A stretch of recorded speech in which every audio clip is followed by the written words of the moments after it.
बड़े पढ़े लिखे पाठक अच्छे पोस्ट पर थे, उन्होंने ये उन्हें वेद प्रकाश जी ऐसा है कि हम आपके उपन्यास जो है वो मनोरंजन के लिए पढ़ते हैं, अच्छा, शिक्षा ग्रहण करने के लिए नहीं पढ़ते। अगर हमें शिक्षा ग्रहण होगी तो फिर हम आपको नहीं पढ़ेंगे, हम वहीं से पढ़ लेंगे जहाँ पे ये शिक्षा मिलती है।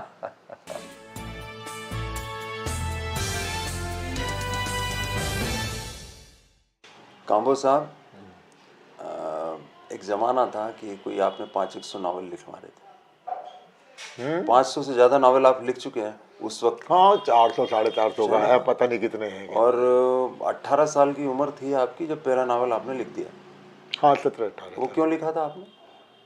किताबें लेकर के चला करता था, पढ़ने का थोड़ा शौक था। तो रास्ते में किसी अनजान आदमी से ने एक बात कही कि मैं पढ़ता ही रहता है, ये कुछ लिखता भी है। तो उस वक्त तो मैंने झूठ बोल दिया कि मैं लिखता भी हूँ, जबकि नहीं लिखता था। तो फिर ध्यान में आया, मैंने ट्राई करके ही देख लें भाई। ट्राई करके ले करके गरगंड कंपनी थी, रंगमहल कार्यालय, तो वहाँ से जासूस नाम की एक पत्रिका निकलती थी, वहाँ देने गया। देखे कैसा, उन्हें महीने भर बाद आकर के पूछना, अरे ठीक है। अगले महीने गया तो उन्होंने कहा भाई छप गया है और अगला कब दे रहे हो। वो नावल छप गया, आपको पैसे मिले उस नावल के? हाँ, कितने पैसे मिले? 25 रुपये। 25 रुपये। कितने पेज का नावल लिखा था? मेरे ख्याल ऐसे ही होगा कि 6 फार्म का या उसका जो है 96 पेज का, 100 पेज का होगा। तो उस वक्त जो है उपन्यास का नाम मेरे ख्याल से कंगूरा था। कंगूरा रखा था। तो क्या सोच के आपने उसके कैरेक्टर्स और वो बनाए थे, कंगूरा और बाकी सारी चीजें? वो कुछ ज्यादा सोचने का सवाल नहीं है भाई। उस जमाने में इब्ने सफी का बड़ा नाम था। उससे पहले एक ML पांडे हुआ करते थे। जी जी। तो उनके कैरेक्टर थे अरुण, बटमार, वीरेश्वरी, पीताम्बर, बिज्जू। तो वो बहुत पसंद थे। तो पहले उनके ढंग से सोचा करता था। जब इब्ने सफी का इमरान पढ़ा तो उससे ढंग से सोचने लगा। तो उससे प्रभावित होकर के वो विजय वगैरह का डेवलपमेंट हुआ। तो ये कंगूरा में पहले कैरेक्टर बन गए थे विजय रघुनाथ? हाँ, पहले ही नावल में आपने बना लिए थे वो तो सारे ही जो है ना वो प्रभावित तो उनसे ही था ना, इब्ने सफी थे। और शुरू के उपन्यास ज्यादा प्रभावित थे। अच्छा। तो उस जमाने में एक लेखक थे प्यारेलाल आवारा। हाँ। मेरे से सीनियर थे और काफी बड़े लेखक थे। तो एक रोज उनसे मुलाकात हुई तो उन्होंने ये कहा कि वेद प्रकाश तुम्हारे में प्रतिभा बहुत है, लेकिन एक ये है कि अगर तुम आगे बढ़ना चाहते हो तो इब्ने सफी की छाया से बाहर निकलो। मैं बड़ा हैरान कि मेरे में क्या प्रतिभा है भाई, मुझे खुद पता नहीं। तो फिर मैंने उसको जो है ना कि भाई इस पे क्या करे, तो वो झकझकी वगैरह और कुछ और कहें जो उसके एक्शन वगैरह इधर उधर से करके जो है वो करने शुरू करे। तो उसके बाद मैं एक्चुअली कहेंगे मैं वैसा लेखक नहीं हूँ जैसे लोग। तो ना मैं जब लिखना शुरू कर तब लेखक था, ना मुझे आ जाता। मैं खाली कहेंगे एक जिज्ञासु वो हूँ। वो तो रीडरशिप ने जो है ना, लोग पढ़ते गए मैं लिखता गया, लोग नहीं पढ़ते मैं नहीं लिखता। पर एक बात बताइए, उस दौर में इसी तरह के नावल बनते थे, ये बहुत पढ़े जाते थे ना। मतलब आप सोचिए कि हर महीने जासूस निकल रही है या हाँ, बहुत 20 निकलते थे। कौन कौन सी मैगजीन निकलती थी उस टाइम पे? वो जासूसी पंजा थे, भयंकर भेदिया, जेबी जासूस और भी क्या क्या। इस वक्त वो पूरे याद नहीं आ रहे जो लिखी हुई लिस्ट। एक बात बताइए कि ये जो ये हमारी वेद प्रकाश कांबोज की किताब है 7वां सिपाही, ये बाद के दिनों की किताब लगती है। 25 रुपए इसकी कवर प्राइस है। उस वक्त तो मेरे ख्याल से बहुत ये जो आपकी अपराध की छाया वगैरह है ये तो काफी सस्ती हुआ करती थी उस दौरान। हाँ, 8 आने 12 आने थे कैम जो, फिर बाद में 1 रुपये और फिर बढ़ते चले गए ना। तो ये जो कवर आप देख रहे हैं इसमें 7वां सिपाही कवर लिखा हुआ है, लेकिन कहीं सिपाही तो नजर आता नहीं। हाँ। तो टाइटल बनाने का जो आर्ट था ये किस तरह से डेवलप किया इन लोगों ने? नहीं, ये इनका अपना होता था कि कैची जो टाइटल है ना वो किस तरह से बनेगी वो Publisher। आदमी देख, हाँ पब्लिशर का वो सारा जो है ना। और उसमें ऐसा भी नहीं होता था कि पब्लिशर उसको बताए, हाँ, लेखक को। लेखक का तो मतलब ही नहीं होता था। अच्छा। उसको बताए डिजाइनर को कि ऐसा ऐसा बनाना। उसका ये होता था कि बढ़िया बना दे, बस जैसा चाहे मर्जी बना दे। है, कैची होना चाहिए है, तो वो उस तरह से अपना। तो उस वक्त के जो पब्लिशर थे, वो पब्लिशर सोचते किस तरह से थे? क्या सिर्फ व्यापार के हिसाब से सोचते थे? ना व्यापार, ज्यादातर व्यापार के हिसाब से, बहुत सारे तो पढ़ते भी नहीं थे, एक दो पब्लिशरों को छोड़ करके। ज्यादातर फिल्मी दुनिया वाला या विजय जासूस वाले के जो है ना वो नरेंद्र जो है वो पढ़ते थे, या सतपाल पढ़ते थे। ज्यादातर पब्लिशर पढ़ते ही नहीं थे। उनका ये है कि बिकता है तो छाप लेते हैं, अच्छा। नहीं बिकता तो नहीं छापते, चाहे कितना ही अच्छा क्यों ना हो। वो पढ़ते ही नहीं थे। और अच्छा, आप लोग वन टाइम रॉयल्टी पे काम करते थे, कैसे करते थे? कौन सा? आप नहीं नावल देते तो हाँ आप। नहीं नहीं, वो रॉयल्टी का होता था। उसमें ये होता था कि भाई इतनी कापी तू छापेगा तो इतना एडवांस दे दे तो हमें। जब अब वो उससे ज्यादा छाप लेता था, वो कोई ऐसी वो नहीं होती। कोई आपको कोई किस्सा याद आता है, जैसे मान लो आपने कोई रात भर सोचते रहे और सुबह नावल लिख के दे दिया? नहीं इस तरह से नहीं है। तो कैसे? अब जैसे सिंघी कैरेक्टर आपने बनाया, हाँ। वो कैरेक्टर कैसे क्रिएट किया था? भाई सिंगी का जो करेक्टर था, तो एक कैमियो उसकी थे कि जो ये इब्ने शफी का ही संघी, और वो जो करेक्टर था वो एक रैक्सॉमर थे अंग्रेजी के जो है फुमांचू, वो उससे पर था।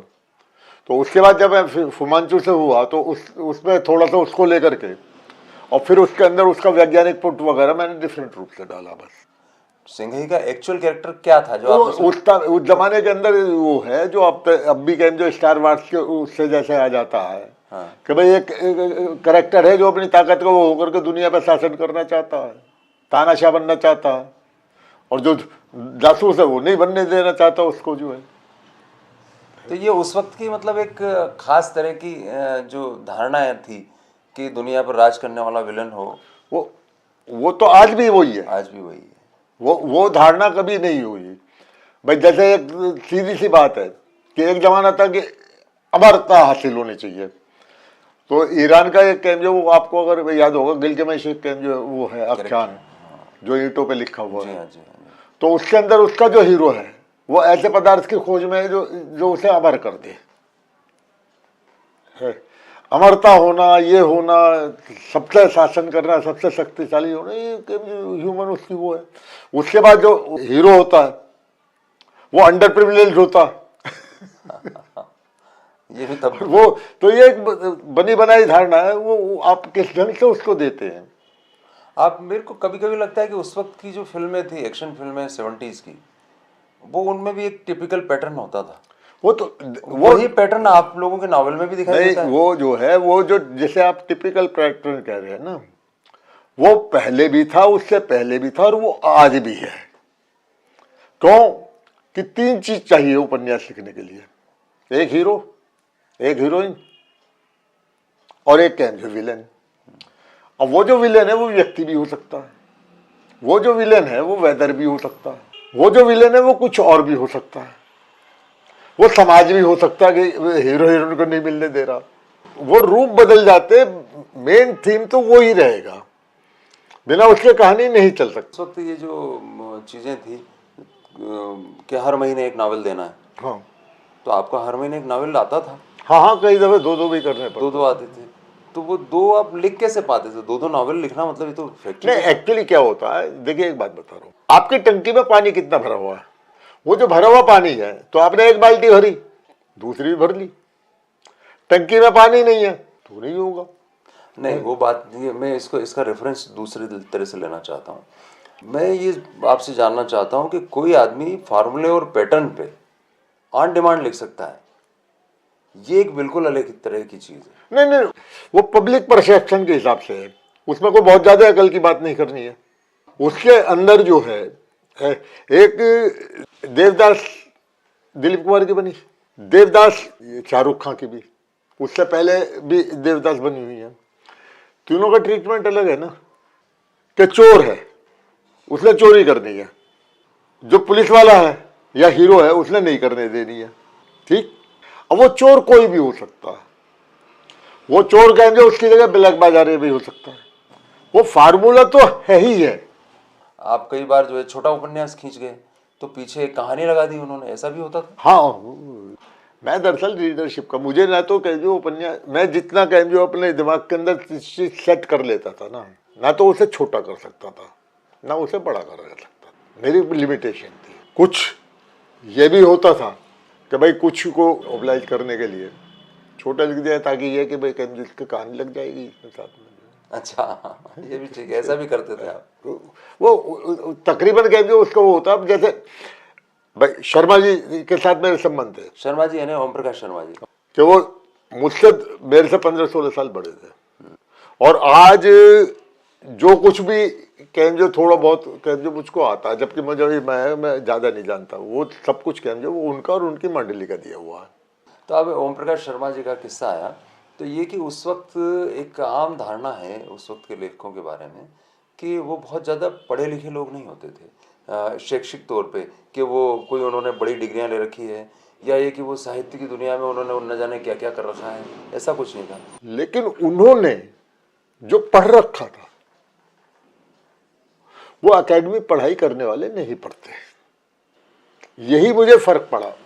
एकेडमिक पढ़ाई जो है वो एक उद्देश्य से करी जाती है कि नौकरी मिल जाएगी, ये हो जाएगी, और ज़्यादातर एकेडमिक पढ़ाई के अंदर ये होता है कि ये डिग्री हासिल करने के बाद। सर, इसमें मैं बीच में आपको टोकना चाहूँगा कि आप जो कह रहे हो वो एक बहुत बड़ी दार्शनिक बात है और जीवन को समझने की बात है, लेकिन हम जिन बातों पे बात करना चाहते हैं वो एक सहज जिज्ञासा है। जैसे कि कुछ देर पहले हम लोग आपसे बात कर रहे थे तो आपने बताया कि वो प्रकाशक पढ़ता भी नहीं था स्क्रिप्ट को। हाँ हाँ।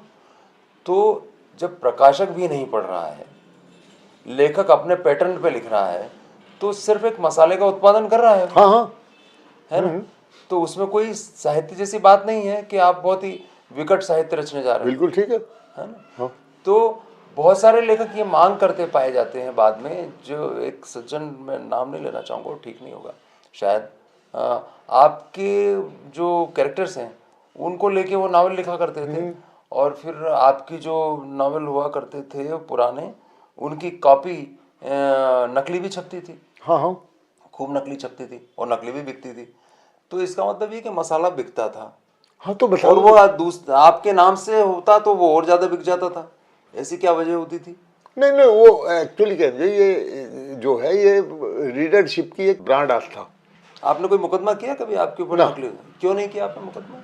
क्यों नहीं मुकदमा किया? भाई ऐसा है कि एक दफे सोचा था मैंने भी, शर्मा जी ने भी, लेकिन हमारे एक दोस्त थे जवाहर चौधरी, उन्होंने एक बात बताई थी उनने, यार एक बात ये है कि तुम अपनी खुशनसीबी के ऊपर खुश होने की बजाय ये किस चक्कर में पड़ रहे हो। अब ये समझो कि कुछ लोग ये समझते हैं, ज्यादातर लोग ईश्वर के नाम पे खाते हैं, कि तुम्हारे नाम से उनकी रोजी रोटी चल सकती है, तो इसके लिए तो तुम्हें खुश होना चाहिए कि तुम इस मुकाम पे पहुंच गए। तो आप लोगों की और तस्वीरें पीछे छपने लगी थी, तो वो इसीलिए छापना शुरू करा था ना कि भाई असली ये है, नकली के ऊपर तस्वीर नहीं होगी। हाँ। ये नावल जो है आपके, इनके पीछे तस्वीरें छपी हुई हैं। हाँ, वो उसी उसमें साजिशों के साए, वो उसी पीछे उसमें पब्लिशरों ने फिर उसका ये हुआ कि जिसके पीछे तस्वीर है ये असली वेद प्रकाश काम्बोज का है, और जिसके पीछे तस्वीर नहीं होगी वो नकली वेद प्रकाश काम्बोज होगा। तो ये डिफ्रेंशिएट के लिए फिर वो चलन ही लग गया जो लेखकों के जो तस्वीर छपने का। अच्छा, आप जिस कैरेक्टर बनाने की बात चल रही थी, जैसे धनुष टंकार का कैरेक्टर था, वो कैसे आपने क्रिएट किया था? उपन्यास लिखा था मैंने, प्रेतों का निर्माता। प्रेतों का निर्माता, हाँ जी। तो उसमें वो संगीत था, जो अखबार के अंदर एक खबर छपी थी जी कि किसी रूसी वैज्ञानिक ने मस्तिष्क प्रत्यारोपण कर लिया सफलतापूर्वक। तो उस खबर को पढ़ करके मेरे दिमाग के अंदर आया था कि भाई अगर इस तरह से हो जाए तो आइडेंटिटी तो मस्तिष्क के अंदर है, तो अगर मस्तिष्क बन जाए तो शक्ल तो वैसी रहेगी लेकिन आइडेंटिटी बदल जाएगी। तो उसको लेकर के फिर वो अपना ताना बाना करा करके और अपने तो एक गिलबर्ट करा था पौवा, अच्छा बोना था वो, हाँ। बोना बदमाश के नाम से, वो भी वैज्ञानिक था। तो वो सीधा सा ये कि दिमाग बदला, हाँ, तो बंदर के अंदर आदमी का दिमाग प्रतिरूपित कर दिया। हाँ, तो क्या चोर का किया था आपने? हाँ, वो कैरेक्टर, वो किस तरह का कैरेक्टर था धनुष टंकार? चोर का था। लोग उसे बंदर समझ करके भगा रहे हैं। वही है कि मैं आदमी हूं, मैं कहाँ फंस गया, तो भागता भाग विजय के संपर्क में आ गया। विजय ने उसे अपने साथ रख लिया। तो बाद में वो विजय का साथी बन जाता है। कुछ उपन्यासों में गए, जो 2-1 उपन्यासों में इस्तेमाल करा, फिर वो इस तरह के करेक्टरों का, क्योंकि योजनाबद्ध तरीके से तो कोई काम मैंने जिंदगी में करा नहीं। अच्छा, पर आपका एक कैरेक्टर अल्फासे है। हाँ, तो वो अल्फासे क्या चीज थी कि जो लोग उसके बारे में जानना चाहते थे और आपने पूरा एक नॉवेल ही लिख दिया उसकी, चीते की आंख? नहीं, वो तो बहुत बाद में लिखा था। अच्छा, तो क्या वो कैरेक्टर क्या था ऐसा उसमें? वो कैरेक्टर जो है एक किस्म से समझिए कि वो अपराधी भी था, और उसका वजह से वो भी हो गया था कि कहीं दोनों फंस गए, तो उस मुसीबत से गुजरने के लिए दोनों एक दूसरे के दोस्त बन गए, थर्ड पार्टी के लिए, और उसके बाद फिर दोनों अपने एक दूसरे के जो खिलाफ खड़े हुए। तो वो बाद में आकर के वो दोस्ती वाला मामला ज्यादा हावी हो गया। तो अल्फासे था का कहाँ का कैरेक्टर है, मतलब वो उसकी जमीन क्या है?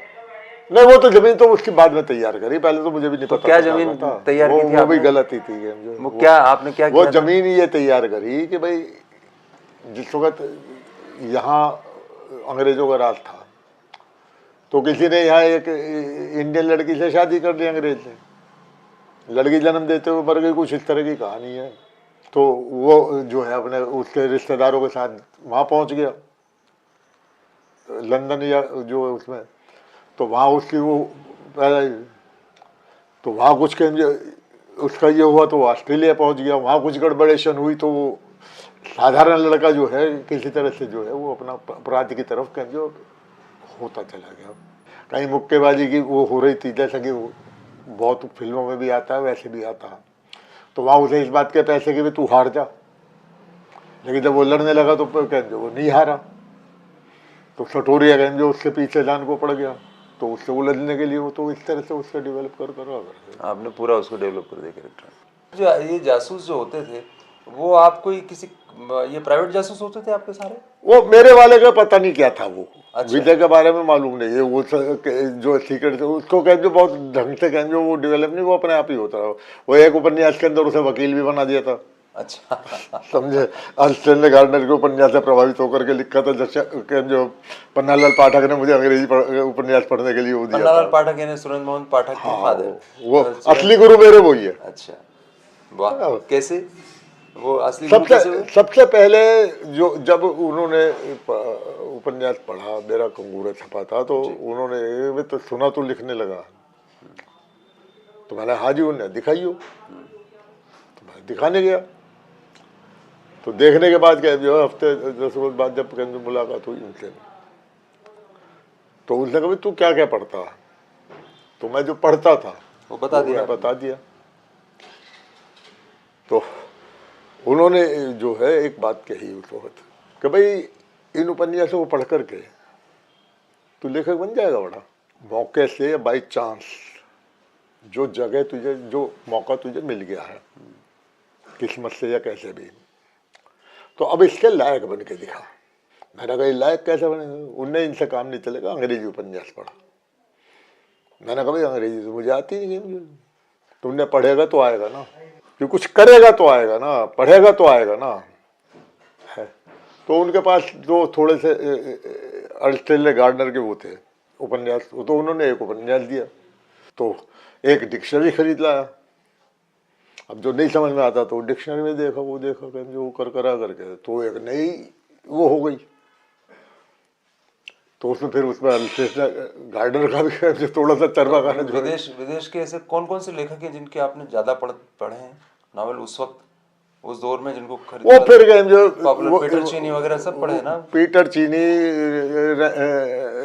रेमंड सैंडलर जो है, और बहुत सारे थे, जो अगाथा क्रिस्टी है, ये तुम्हारे जेम्स हेडली पढ़ा, और वो Arthur Conan Doyle, Rex Stout यार गए। तो आपने उसमें कैरेक्टर, जैसे आप हमेशा कहते रहते हो हमको कि कहानी कोई एक हमने कोई ओरिजिनल काम नहीं किया, किसी ने कोई ओरिजिनल नहीं करता। देखो भैया एक बात ही है कि जो ओरिजिनल है या सेल्फ मेड है, तो वो उसे मुबारक, ना तो मैं ओरिजिनल हूँ ना मैं सेल्फ मेड बनना चाहता हूँ, क्योंकि मेरे बनावट के अंदर बहुत सारे लोगों का ये सहयोग है, बहुत सारे लोगों का आशीर्वाद है, बहुत सारे लोगों से मैंने सीखा है।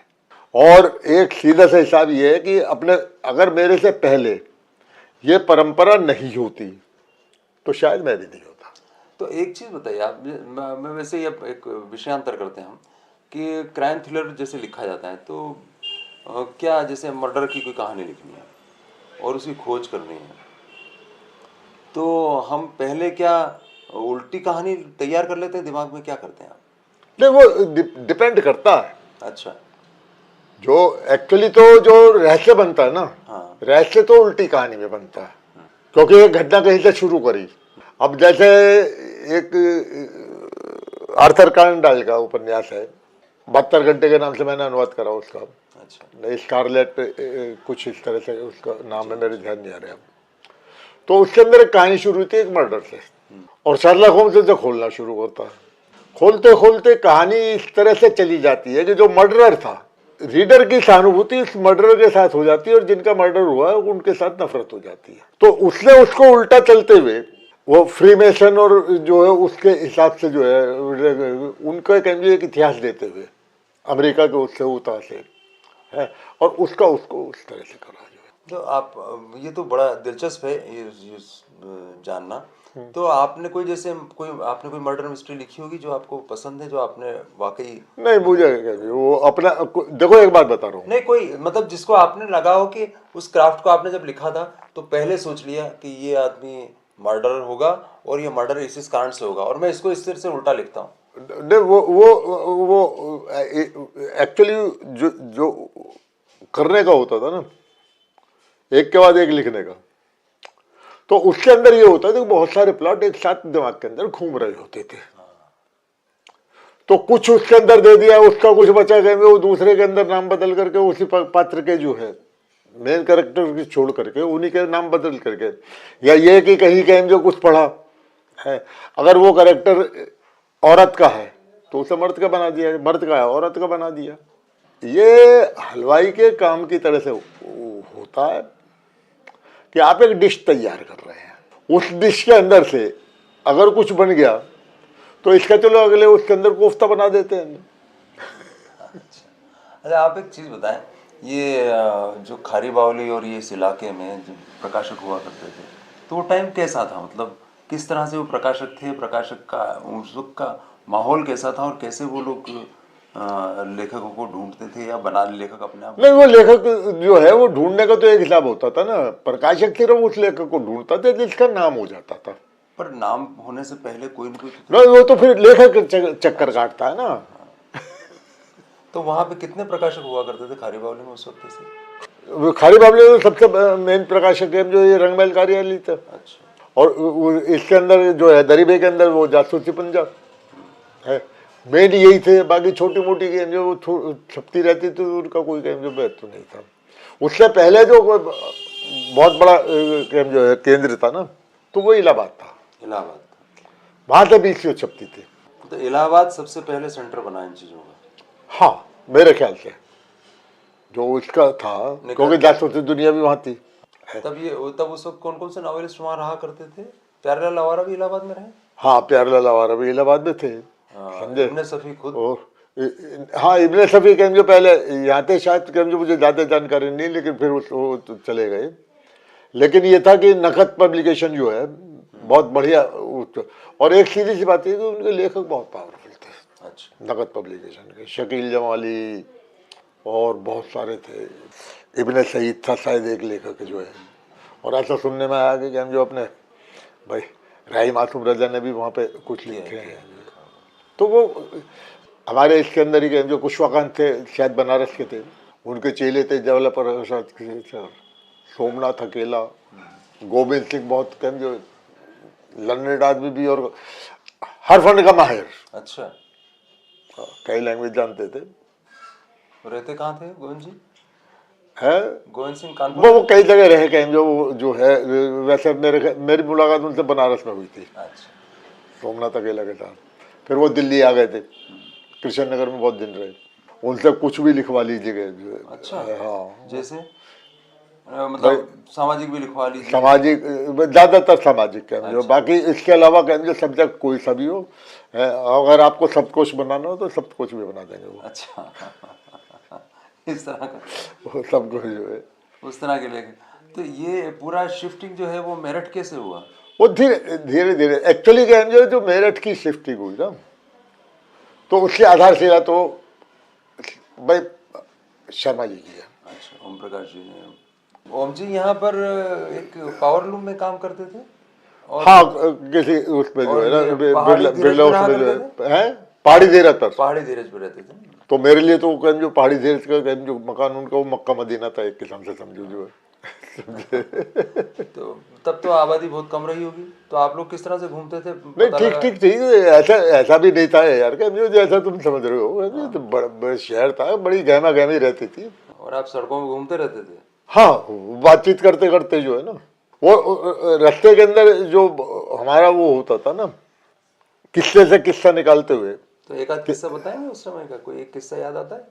मैं एक रोज उनके घर पर मिलने गया, शुरू शुरू के उसके अंदर ही, तो वहां से चलते हुए रास्ते में चाट खाई, तो दिल्ली के चाट वालों को किस्सा शुरू कर दिया उन्होंने, कि दिल्ली के चाट वाले ऐसे थे कि अपना खोमचा खुद उठा करके नहीं चलते थे, लाला आगे आगे चल रहा है, नौकर पीछे पीछे खोमचा उठा करके चल रहा है। और खोमचा जो है वो ये नहीं है कि रास्ते में कोई भी उतरवा ले कि हाँ भाई दियो एक पत्ता, खास ड्योड़ियाँ थी, उस खास ड्योड़ी के ऊपर ही जा करके वो खोमचा उतरेगा, और वहाँ उतर गया तो फिर कोई भी ले सकता है। और उसमें एक शर्त ये थी कि जिस ड्योड़ी के ऊपर वो उतरा है, तो एक पत्ता बना करके वो अंदर मकान मालिक को भेजेगा या दुकानदार को भेजेगा। अच्छा। उस दुकानदार को उसकी इच्छा हो या ना हो, पत्ता वो लेना पड़ेगा और उससे पैसे भी देगा। उसके बाद कहेंगे वो और देता है, देता नहीं, ये लेता है। ये उस ड्योड़ी का कहेंगे नियम था। उस ड्योड़ी पर XYZ आकर के कोई भी खा जाए, लेकिन अगर उस ड्योड़ी से कहेंगे उसका खोंचा उठ गया तो फिर रिश्ते में किसी को नहीं देगा, फिर दूसरी जो उसकी ड्योड़ी वहीं जा करके। वो तो ऐसी तड़ियाँ चलती थी, उस तरह की कहानियाँ थी। तो एक रोज जैसे फतेहपुरी पर आते हुए उनने, तुम्हें पता है यहाँ पे एक नमक हराम की हवेली है? अच्छा है, तो उसका किस्सा शुरू हो गया। चावड़ी बाजार में गए तो उन किस्सों से जो है फिर मुझे इतिहास की पढ़ने की और लिखने की, तो उससे फिर ये आजकल जो इतिहास एक मुझे जो आपके नावल में पढ़ने को मिला, एक नक्शे को लेके, और राजनगर वो हाँ, खोज शहर की खोज जो है, शहर की खोज, उसमें आपने एक अलग सी भाषा और उसका इस्तेमाल, वो सारा आपने लाल किले में आपकी एक दुकान थी एंटिक्स की। हाँ, वो वहाँ तो वो कर दिया। एक्चुअली क्या है कि इस मामले में एक मैंने वो पढ़ा था कि बुद्ध धर्म के ऊपर पढ़ते हुए जब वो फैलना शुरू हुआ, तो मुझे ये पता चला कि भाई बुद्ध धर्म के पहुँचने से पहले तिब्बत में एक धर्म था। तो एक उपन्यास मेरे ख्याल से, मेरे याद नहीं आ रहा, कब्रिस्तान का शैतान है या क्या नाम था उसका, तो बौद्ध धर्म लेकर के गैन जो शुरू कर दिया। और उसके अंदर ये कि भाई एक पुराना गैन जो उसका था, जो बौद्ध धर्म का नए सिरे से प्रतिस्थापित करना चाहता था और वो करना चाहता, उसमें विजय वगैरह अल्फांस वगैरह उछड़ करके कहा, तो वो इस तरह से होता रहता है। तो आप एक बात बताइए, ये विजय का कैरेक्टर क्रिएट कैसे किया आपने, मतलब बनाया कैसे? वो तो इमरान के ऊपर बना हुआ है ना। इमरान पे नहीं, पर वो झकझकी वगैरह जो कर वो आगे गए जो, तो फिर उनके उससे हुआ ना कि भाई इसमें क्या क्या चेंज करा जाए। वो फिर झकझकिया बाद में शुरू हुई कि ये उससे अलग हो जाएगा। अब जैसे एक था कि रास्ते में चलते वक्त एक आदमी ने किसी को आवाज दी, वो तुला राशि। अच्छा है, अब मुझे मालूम था कि भाई इसका नाम रमेश है जिसे ये कह रहा है। तो मैंने कहा भाई ये रघुनाथ है जो है। मैंने फिर कहें जो थोड़ा सा वो देखा, कहें जो राशि होगा तो वो कहें जो भारतीय उसके हिसाब से, कहें जो अक्षर के हिसाब से राशि बनती है। तो मैंने वो विजय से उसे तुला राशि कहलवाना शुरू कर दिया। अच्छा, रघुनाथ को वो कहलवाना शुरू। तो वो इस तरह से कहें जो अपना कुछ नहीं है, सब कुछ कहें जो नहीं। ये अच्छा है ना कि ये हमें सिर्फ क्या है वो, देखिए अपने समय में हर चीज कल्ट होती है, आप कुछ भी कहिए। हाँ हाँ हाँ, है ना, आप उसको साधारण तौर पे हम लोग खारिज कर देते हैं, लेकिन उस वक्त एक बहुत बड़ा समाज, पाठक समाज, वो उसको पढ़ के अपना टाइम। अब मैं आपको एक खास बात बताऊं ना, आपकी बात कि वो जमाना ऐसा था कि लोग कहानी से ज्यादा झकझकियों के लिए किताब खरीदते थे और पढ़ते थे। एक झकझकी याद है आपको? नहीं, अब तो घर के जो है पर वो कैसे बनाते थे झकझकी आप? कुछ नहीं, उसका पैटर्न क्या था? पैटर्न तुकबंदी। अच्छा और बीच के अंदर जो किसी भी शायर की शायरी पढ़ा करता था, अच्छा तो किसी भी शायर की मजाइया शायरी डाल दी, अच्छा समझे, उसका लिख भी दिया कि भाई चोरी का माल है। अच्छा जो उसका अपना होता था वो अपने वो, तो बहुत सारे वो। अब एक ये है कि उस जमाने में वो झकझकी कल्ट बन गई। हाँ आज का पाठक अगर उसे पढ़े तो शायद अपना सिर फोड़ लेगी, उन्होंने क्या बकवास लिखी हुई है। तो ये तो चलता है, जो है वो रुचियां चेंज होती है ना। आपके रीडर्स आपके पास में आते थे कभी मिलने के लिए, या कोशिश करते थे आपको? नहीं नहीं, बहुत आते थे। चिट्ठियां तो ट्रंक भरे रहते थे मेरे, जब तो सब बर्बाद हो गई। अच्छा, वो तो ट्रंक चिट्ठियां वो किस तरह की? मेरे ही नहीं, वो हर पार्ट वो नहीं, पर चिट्ठियां किस तरह की होती थी? प्रशंसा की होती थी, कि जो दो चार गालियों की भी होती थी। अच्छा, जैसे मजा नहीं आया, वो लोग वो आप जैसे आइडेंटिफाई करते थे कि अरे वो रघुनाथ ने इस बार ऐसा क्यों कर दिया, विजय को ऐसा नहीं करना चाहिए था, इस तरह की आती थी आपको चिट्ठियां? नहीं नहीं नहीं नहीं, ऐसा नहीं। अच्छा, वो जो है ना, वो तो खाली एक ही उसमें आई थी गेम जो है, और वो भी गेम जो जरा गेम जो वो एक जॉब में आकर के मुंशी जी की नकल करने के चक्कर में जो है ना, हाँ वो हो गया था गेम जो है। क्या? भाई ऐसा है कि मुंशी जी के उपन्यास है के मुंशी के 3 उपन्यासों सेट है। वो पाटन का प्रभुत्व, गुजरात के नाथ और राजा धीराज, मंजरी एक मंजरी। काका भट्ट और मंजरी। तो उसके अंदर उन्होंने क्या करा कि बहुत अच्छा क्लाइमैक्स बना करके, तो रीडर आखिर दम तक ये सोचता है कि शायद ये जो है मंजरी को ये आखिर के अंदर बचा लेंगे, लेकिन वो क्लाइमैक्स पे ले जा करके मंजरी की मौत हो जाती है। अच्छा, तो उन्हें बहुत ज़्यादा जो है बड़ी आलोचना हुई थी उनकी उस जमाने में, उसकी मंजरी को मार क्यों डाला? मंजरी को बाहर क्यों डाला। तो मैंने शायद एक उपन्यास लिखा, विध्वंस का उपासक। अच्छा, तो उसमें मेरा करेक्टर था अशरफ, बहुत पॉपुलर था, बहुत फलाना था। तो जॉब ये आया कि भाई इसे जिंदा तो नहीं करेंगे, लेकिन इसकी जगह मैं दूसरा करेक्टर पैदा करके ऐसा माहौल बनाऊंगा कि लोग ये कहेंगे कि उन्हें क्या क्या हो गया। अच्छा, लेकिन वो ऐसा हो नहीं पाया। मैंने उसमें अशरफ को मार दिया, और पाठक यही समझते रहे कि ये जिंदा करेगा, ये जिंदा करेगा। अच्छा है, जब वो नहीं हुआ तो फिर जरा गालिया वाले मुंशी जी के साथ हुआ था, ऐसा मेरे साथ भी हुआ। मतलब लोग देखिए, हाँ, ये एक बड़ी दिलचस्प चीज है कि कैरेक्टर्स जो एक नॉवल के हों उनको लोग इतना ज्यादा आइडेंटिफाई करने लगे अपने साथ में। हाँ, तो फिर जैसे आपको सिंघी की मौत आपने कहा कौन से ग्रह पे दूसरे ग्रह पे ले जाके मार, हाँ, वो क्या था, वो क्या था वो? शुक्र ग्रह के ऊपर जो है ना। हाँ, एक्चुअली क्या है कि उस वक्त शुक्र ग्रह के बारे में ज्यादा जानकारी नहीं थी, चांद वांद की भी नहीं थी, थोड़ी बहुत चांद के बारे में आने लगी थी।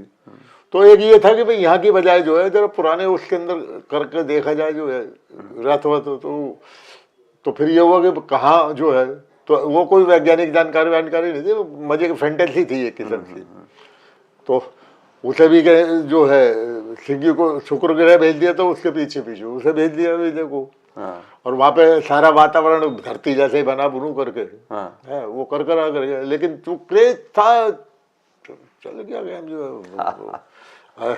और वो मेरे ख्याल से जो है पहला उपन्यास होगा कि जिसका जिस रोज आउट हुआ, हाँ, तो उसी रोज के जो है दोबारा छपने का ऑर्डर। अच्छा, अरे वाह, समझे नहीं कि लाला ने भाई ऐसा है जैसे फिल्म के जो वो होती है ना कि हिट गई, तो वो 3 रुपए का उपन्यास उस जमाने के अंदर बहुत महंगा उपन्यास था, और बड़ा उसका वो जो है, तो वहाँ बैठे हुए थे, देखे हुए कैसे रिएक्शन होता है।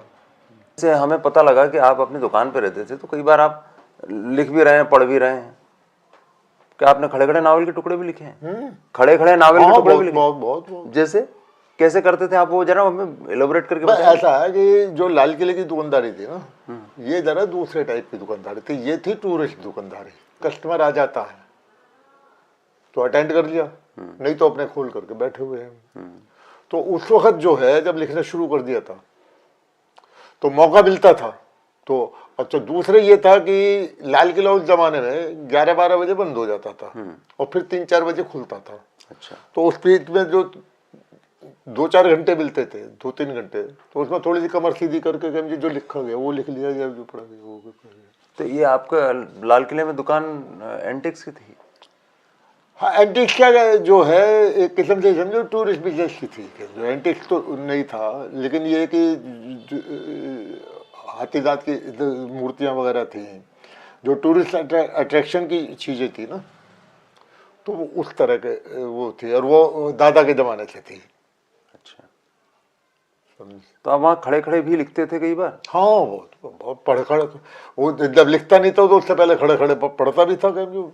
अच्छा और ये कि भाई कोई देख ना ले, जो यार फादर से शिकायत ना कर दे, अच्छा, तो उस वक्त आपको बचना, हाँ तो उस हाँ, बहुत पहले से जाना शुरू कर दिया था, जब मैं 9वीं क्लास में था। अच्छा 8वीं 9वीं में तब से ही दुकान जा रहा था, स्कूल के बाद दुकान। तो वहाँ ये होता था कि किसी किताब के अंदर वो पतली सी किताब होती थी, वो बाहर को कोर्स बुक, अंदर के जो किताब है, अगर पड़ोस से कोई देख ले तो कोर्स बुक पढ़ रहा, बाकी वो अपना काम चल रहा है।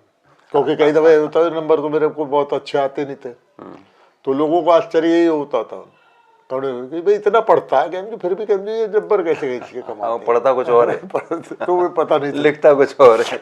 वो तो बाद में जो है ना, एक्चुअली जैसे पूछा जाता ना कि भाई आप लेखक कैसे बन गए, वो बने, मुझे खुद नहीं मालूम है कैसे बन गया।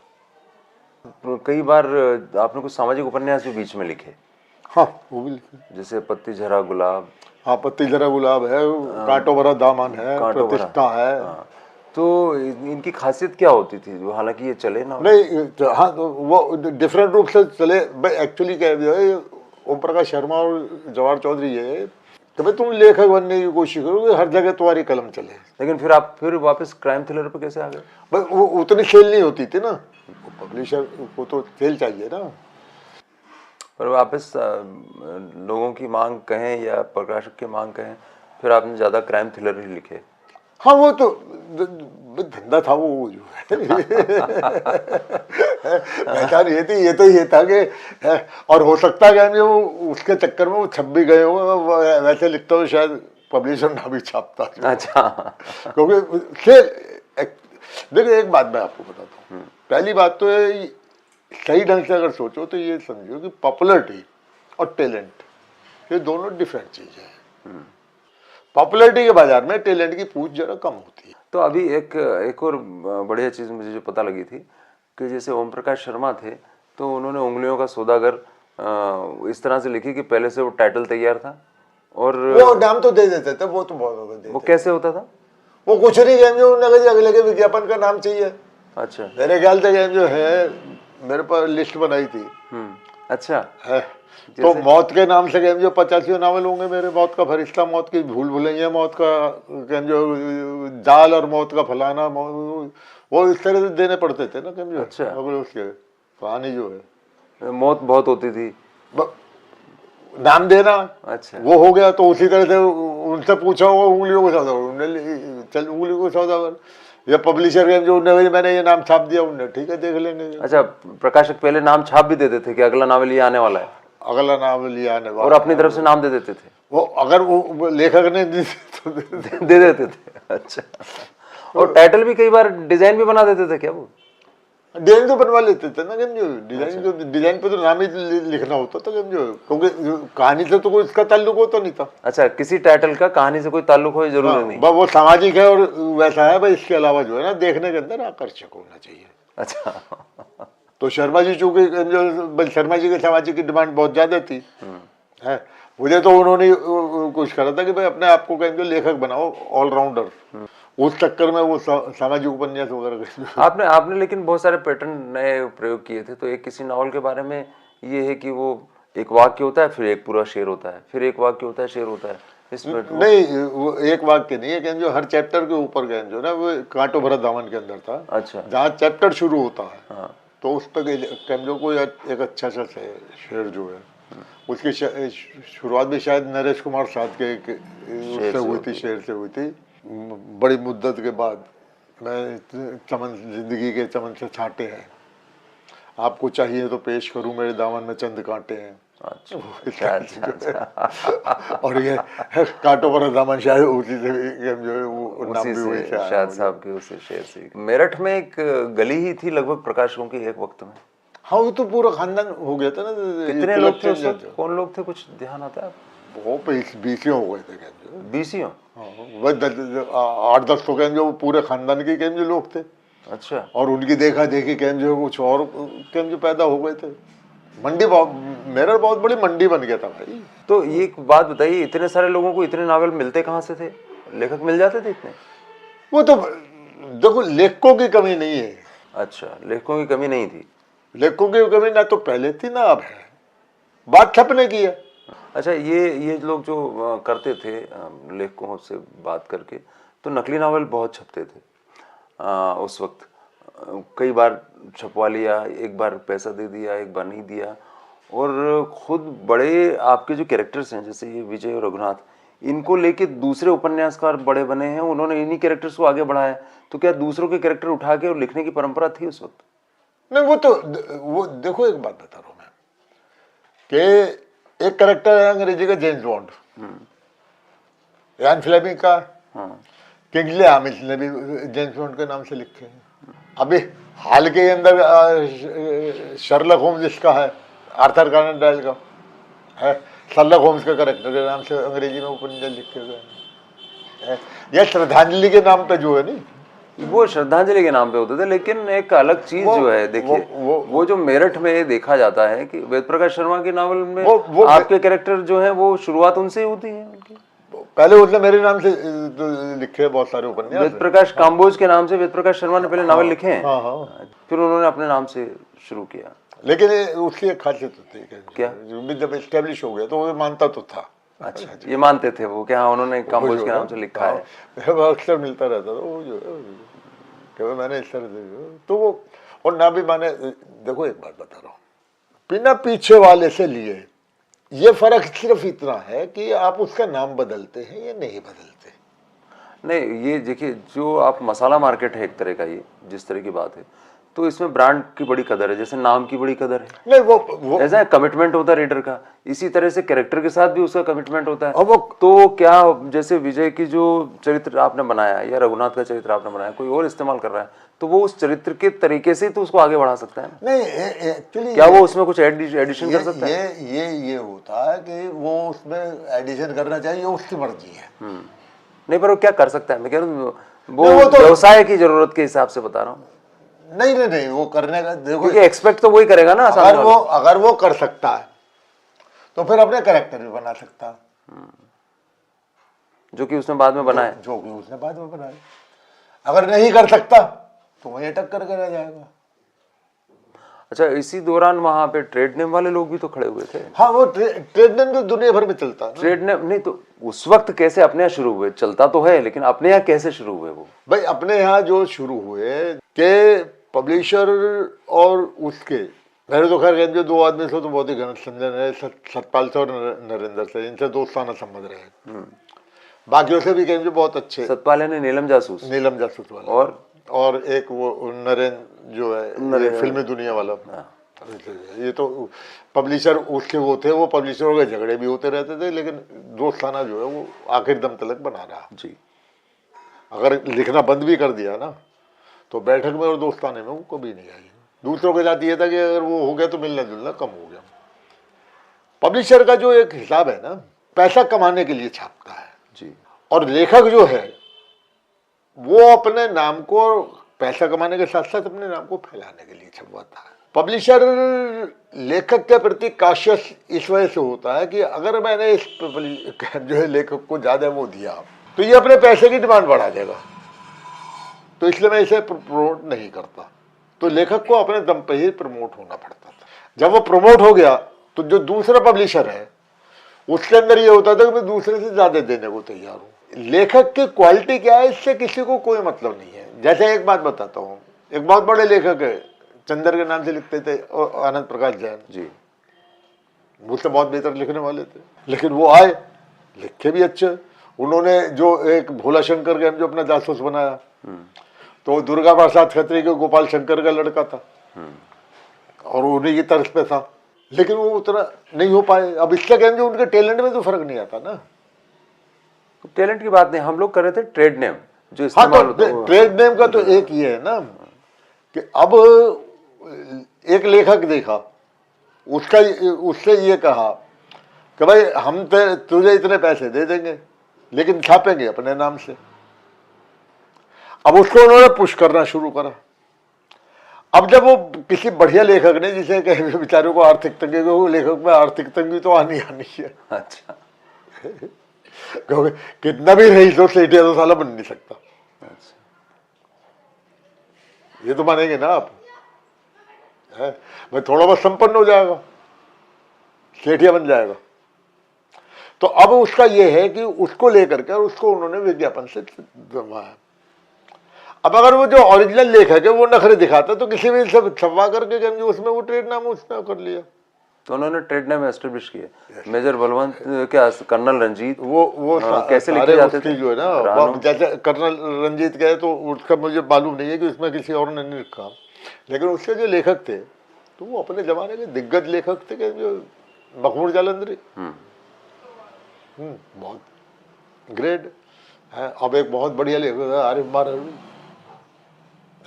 उन्होंने राजवंश के नाम से लिखा। कुल मतलब ये है कि ट्रेड नेम प्रकाशकों ने अपनी सुरक्षा के लिए अपने वो एक सीधा सा हिसाब है ना भाई। सबसे बड़ी बात तो तुम्हें एक बात बताता हूँ, मेरी और शर्मा जी की जोड़ी, इसकी एक खासियत थी जिसे कहते जो बहुत सारे पब्लिशर जल करके दो बैलों की जोड़ी भी कहा करते थे। अच्छा, दो बैलों की जोड़ी। हाँ। इसमें एक थी कि एक ने अगर किसी से कोई कमिटमेंट कर लिया ना तो दूसरा उसको मानेगा ही मानेगा। तो हर पब्लिशर को ये होता था कि अगर एक के साथ मैंने कोई बात करी तो ये दोनों ही जाएंगे मेरे पास से, और तकरीबन दोनों ही जो है एक जगह जो है लिखते थे। हमारी बात मन जाती थी उस वक्त। आप लोग मतलब पब्लिशर को ब्लैकमेल भी कर सकते थे? नहीं, ब्लैकमेल नहीं, ब्लैकमेल हम क्या करेंगे, प्रेशर तो कर ही सकते थे। बस प्रेशर सीधा सही है कि तेरे लिए नहीं लिखते, इससे ज्यादा साला लेखक क्या प्रेशर दे देगा। तो आपने अपने पैसे उसे बढ़वाया रॉयल्टी के, इस तरह से दबाव डाल के कि हम तुम्हारे लिए नहीं लिखेंगे, कौन पैसा ज्यादा दो तब जाके लिखेंगे? वो तो अपने आप दे देते थे ना। अच्छा। वो तो दूसरा होता तो दूसरे के दम पे था ना कि वहां से ये नहीं मैं इतने दूंगा। क्योंकि मुझे वो कहीं पे मैंने किस्सा पढ़ा कि एक पब्लिशर ने ओम प्रकाश शर्मा जी को कोई चिट्ठी लिख के कुछ ज्यादा पैसे ऑफर किए। तो उन्होंने उस चिट्ठी को बाहर लगा दिया ताकि आप बाकी पब्लिशर आके पढ़ें और कहें कि ये मुझे ऑलरेडी मिल रहा है तो तुम इससे ज्यादा दोगे तभी चलेगा। ये सब जो उसकी वो है, ये इस तरह की लंतरानियां हर जगह बन जाती है। तो एक आध दो लंतरानी आपके बारे में बनी है कभी? मेरे बारे में तो एक ही वो थी कि उन्होंने पीता बहुत है। अच्छा। तो उस वक्त पीने का बड़ा रिवाज था इस वक्त लगता है? नहीं, वो रिवाज कुछ नहीं था कि अगर किसी की अच्छाई साबित करनी हो तो उसकी क्या जो है वो बुराई को इतना कर दो और उसकी इसको यूज कर दो। आदमी वो देखता है जो उसको दिख रहा है, आदमी ये जानने की कोशिश नहीं करता कि इसके पीछे क्या है। अब जैसे एक मैं आपको बताता हूँ कि मिर्जा गालिब, क्या समझा जाता उनके बारे में कि बहुत पियक करते, ये समझा जाता है, कुछ और समझा जाता। उस जमाने के हिसाब से आखिरी वक्त के अंदर ये था कि बिना पिए उन्हें नींद नहीं आती थी, तो उन्होंने एक वो बना रखा था अपना जो है उसका वो है कि 1 रुपए के सिक्के जहां 5 हो गए, इतनी ऊंचाई का गेम जो उसका वो हो गया। अब उसमें किस्से कितने भी गेम बना लो कि किस्से की महत्ता ये है कि अगर शरीफ है तो ऐसा दूध का धुला हुआ बैठा है, और अगर वो है तो उसका वैसा भी है, या तो एकदम दूध का धुला हुआ है या एकदम काला है। जबकि ऐसा कुछ नहीं होता है। वो अब जैसे ये है कि बहुत सारे एक ये किस्सा लेखक है तो इसका तो आदि हो गई होगा, इतनी बड़ी बकवास है, कोई जरूरी नहीं है। तमाम साहित्यकार, तमाम लेखक इकट्ठे कभी हुए एक साथ ट्रेड के? बहुत एक दूसरे में याराना था। हाँ, आपने भी खुद कभी पब्लिशिंग हाउस खोला? हाँ, भाई के माध्यम से खुलवाया था वो, जैसे शर्मा जी ने जो उनको खुलवाया था। क्योंकि ऋतुराज और वेद प्रकाश शर्मा ने मिलके जो तुलसी पॉकेट बुक्स किया था वो तो काफी सफल प्रयोग था मेरे ख्याल से। हाँ, वो दोनों का एक था ना। एक तो सबसे बड़ी बात क्या है कि दोनों की वैसी नेचर थी, और उसके बाद भाई ऋतुराज जो है वो व्यापारिक दिमाग का तो बेहतरीन आदमी है, वैसे आदमी भी अच्छा जो है। हाँ। बेसिकली तो व्यापारी थे। हाँ। अगर लेखक व्यापारी बनेगा तो लेख के ढंग से नहीं सोच पाएगा। अब देखिए एक चीज़ है, वेद प्रकाश शर्मा जैसे थे तो उनके बारे में तो ये मैंने उनके खुद के इंटरव्यू पढ़े हैं, उनको बड़ी शिकायत रहती थी कि हम इतना बिकते हैं फिर भी हमें साहित्यकार नहीं माना जाता, और उन लोगों की किताबें जो अंदर अलमारियों में धूल खाती रहती हैं और कोई उनको देखता तक नहीं, वो अपने आप को महान साहित्यकार माने रहते हैं। हमें मेन स्ट्रीम में कभी भी कोई इज्जत नहीं मिलती। वो देखो एक बात ये मैंने बताया ना कि ये आदमी की अपने अपने सोच है। तो ये किस्सा जो है शरद बाबू के साथ जुड़ा हुआ है कि एक दफे उनके कुछ फैन बैठे हुए थे उनके साथ, प्रशंसक। तो भाई गुरुदेव जरा संत टाइप के आदमी थे और शरद बाबू तो खैर थे ही कहीं अपने।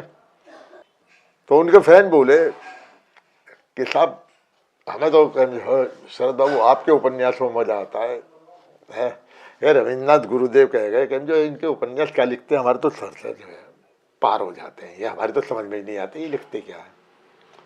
तो शरद बाबू ने जो है ये कहा कि उसने हम बकवास नहीं करा करते, रविंद्र बाबू हमारे लिए लिखते हैं और रविंद्र बाबू को पढ़ करके हम तुम्हारे लिए लिखते हैं। तो वो जो धूल लगी हुई किताबें है ना जी, तो उसको हम पढ़ते हैं, मेरे जैसे लोग पढ़ते हैं और उनको पढ़ करके फिर मैंने कहा ना मैंने गुरुदेव को आगे पेला अपना कुछ नहीं मेरे पास, तो वो इसी तरह से गुरुदेव को मैंने जो है वो आगे करा है। जैसे मान लो कि राज भारती विजय और रघुनाथ के कैरेक्टर को लेके लिखा करते थे, खूब लिखते थे और जो मन चाहे उनको आप रूप देते थे, तो आपने उनको एक आध बार कहा कि भैया उसकी आत्मा तो बचाए रखो, ऐसा कुछ हुआ था? कि वो अगर ऐसा हुआ है तो बचपन वाली बात है। अच्छा, बचपन वाली बात यह है कि इस तरह से कहना दूसरे आदमी को वो थोड़ा जरा जो है तो हो सकता है कि जो उसमें जवानी के जो उसके अंदर वो कह दी हो, क्योंकि जो उसे करना है वो तो उसको ही करना है ना, मेरे कहने से तो कुछ करेगा नहीं कोई दूसरा आदमी। हाँ, तो आपका उसूल क्या बन गया फिर? Never complain and never explain. किसी ने क्या करा है उसकी शिकायत उससे मत करो, और जो वो हुआ है एक उसका शायर का कहना जो वो है ना, मैं जिंदगी का साथ निभाता चला गया हर फिक्र को धुएं में उड़ाता चला, पीछे जो उपलब्धि करी है ना मेरी उसमें कभी कोई दिलचस्पी नहीं। जैसे मैडम मौत नाम का कोई आपका नॉवेल है, उसमें आपने कुछ खामखा के अंश भी डाले? हाँ, क्योंकि आपके आमतौर पे दूसरे उपन्यासों में नहीं, उसमें ऐसा था जी, कभी पॉपुलैरिटी थोड़ी कम होने लगी थी, तो ये कि वो वक्त के साथ चलते हैं, वक्त के साथ चलते हैं तो एक सीन जो है वो अपनी तरफ से बड़ा क्राफ्टमैन कैम जो है वो मंटो की नकल पे उसमें भर दिया था और अगर देखोगे तो वो कैम जो क्राफ्टमैनशिप है उसमें। अच्छा, लेकिन वो लोगों को और खास तौर से कैम जो वो जो नहीं पसंद आया, तो मैंने फिर ये कि मैंने कहा भाई अब जो है ना पतली गली से निकल लो। तो उसके बाद से फिर मैं रास्ता चेंज करने के चक्कर में नहीं लग गया। तो उसके अंदर एक ये है कि एक मेरा उपन्यास है चंद्रमहल का खजाना, जो इस वक्त का जो है ये माना जाता है कि जो समझदार लोग हैं वो उनको वो टॉप मोस्ट थ्रिलर लगता है, तो मैंने उसमें आखिरी लिखा है। तो चंद्रमहल के खजाने के साथ क्या जो मैंने अपने आप को चेंज करा, और चेंज करने का भी एक वो था कि भाई एक शिलालेख के पब्लिशर हैं सतीश शर्मा, तो मेरे छोटे भाई के साथ भी पढ़ते थे, तो उनसे मुलाकात हो गई। तो उन्होंने कहा जी कि हम जो कोई शेख फरीद के ऊपर के जो हिंदी में वो है कि जो पंजाबी का कर दो। मैंने ला भाई कर देखता हूँ कि जो मैंने जब गारंटी नहीं है मेरे से हो जाएगा, ट्राई करके देखता हूँ। तो मैं अनुवाद करने लगा, तो फिर मैंने कहा यार एक बात बता, ये अनुवाद ही करना जरूरी है मैं लिख ही दूँ? आप लिख ही दो। तो आपने फिर शेख फरीद पे उसके बाद तो आपने बहुत सारे ऐसे उसके बाद वो रास्ता खुल कर नए लोग अशोक पे और बुद्ध पे सब पे लिखा है। एक सीधी सी बात ये है कि अगर वो हर्डल उस वक्त नहीं आती तो मैं इस लाइन की तरफ। तो मैडम मौत के आखिरी दिनों की कहानी है? हाँ, आखिरी के टाइम की है। ये कौन से साल की बात होगी? साल 2 साल की, इससे जो है 8-10 उपन्यास पहले की होगी, जो चंद्रमहल के खजाने से। अच्छा, 5-6 उपन्यास पहले की हो। आपने ट्राई किया कि समय के साथ वो देखो एक बात बता रहा हूँ मैं, जब आदमी अपने को डूबता हुआ महसूस करता है ना, तो कहाँ हाथ पैर मार रहा है उसको मुझे पता नहीं। ठीक है। और एक सीधी बात यह कि कई दफे क्या होता है कि जो हर्डल है वो आपके लिए नया रास्ता भी खोल देती है।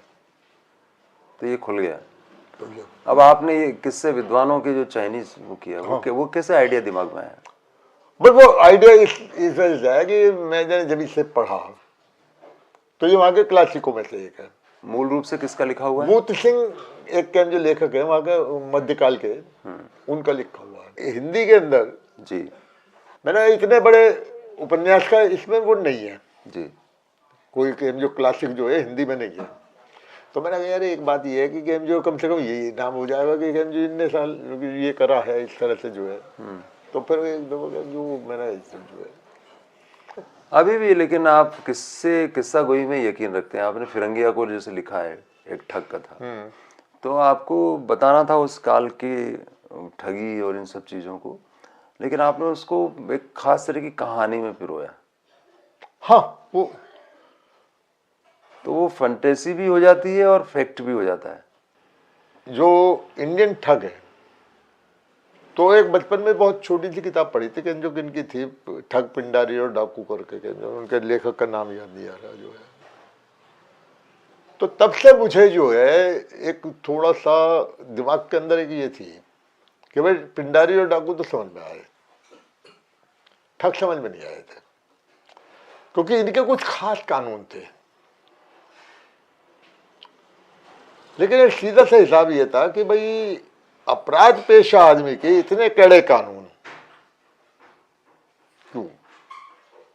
अब देखिए 18 साल से शुरू किया था आपने, 81 की जब उम्र हुई तो आपका एक नॉवल आया था किस्सा वाला। हाँ हाँ, वो महफिल किस्साबाजी। महफिल किस्सा। हाँ, और उसके साथ जो सबसे पहले उपन्यास लिखा था वो उसके साथ वो भी आपने उसके साथ छापा। था।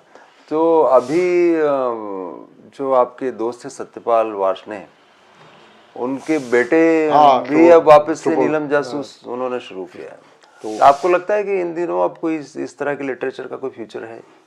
नहीं नहीं, वो जेनर तो बदलेंगे ना जो है, क्योंकि बदल गया ना। जैसे एक बात यह है कि अब प्रेमचंद की कहानियों में तो मुझे दिक्कत नहीं है ना कहीं। जैसे सिनेमा वाले कहते हैं कि पॉपुलर कल्चर का ये एक सबसे बड़ा वो रहता है पर्दा, कि वो उसमें सिनेमा वाले कहते हैं जैसा दर्शक चाहते हैं हम वैसी पिक्चर बनाते हैं। वो ये सवाल नहीं है।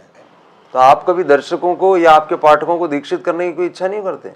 मैंने इस तरह से वो देना शुरू कर दिया, जैसे उसमें था विध्वंस के उपासक में या उसका, तो एक बड़े पढ़े लिखे पाठक अच्छी पोस्ट पर थे, उन्होंने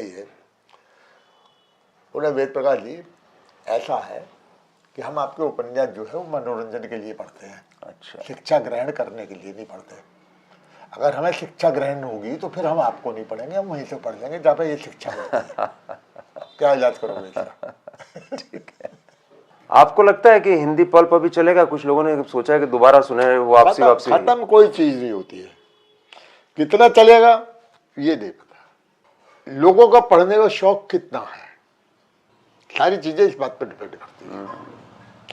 पहले जमाने के अंदर एक सिचुएशन थी कि सिनेमा और किताब के अलावा मनोरंजन का कोई और साधन नहीं था, वक्त पासिंग का कोई और साधन नहीं था।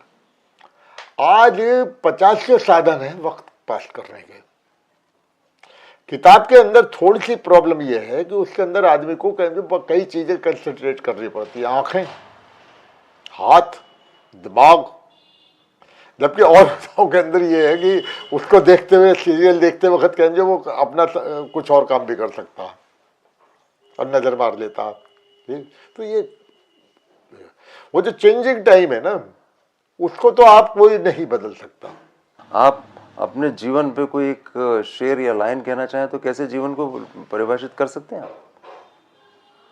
किसी एक लाइन में, किसी एक शेर में, किसी गीत की पंक्ति में? मेरे ख्याल से क्या जो करना तो बहुत मुश्किल है। एक ये है, हाँ बोलिए ना। कभी जब मैं उस पर आया तो किसी ने जो है मेरी फुटबॉल में लात मारी और वो फुटबॉल घूमती फिरती इधर उधर से होती हुई यहाँ पहुंच गई।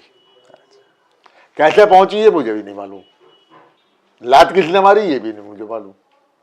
अभी एक बात बताता हूँ मैं आपको कि आदमी की एक वो होती है उपलब्धि, जीवन की उपलब्धि क्या है।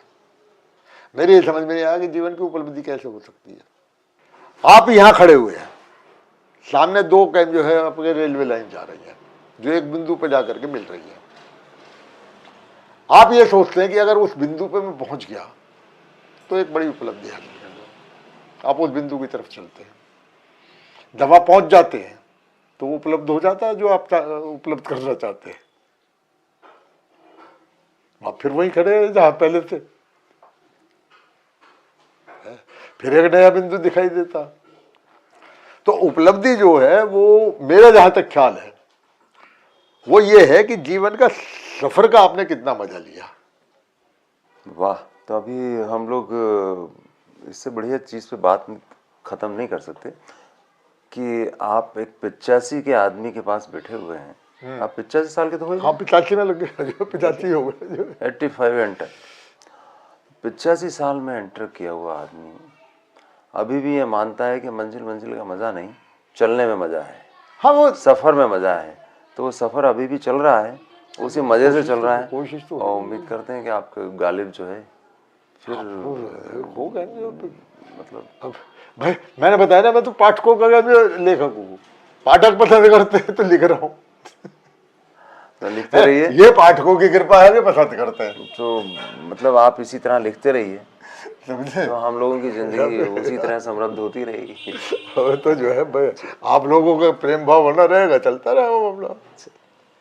बहुत बहुत धन्यवाद आपका, और आशीर्वाद सब जो आपके साथी चाहते रहे, साथी यानी बराबर के लोग भी आपका आशीर्वाद चाहते रहे, क्योंकि आप 18 की उम्र में हीरो बन गए थे। इसका नतीजा है वो मैं हीरो नहीं बना था, लोगों ने मान लिया था, मान लिया था कुछ पाठकों ने। तो अभी हम पाठकों के हीरो से मिल रहे थे। हाँ ठीक है, करें क्लोज।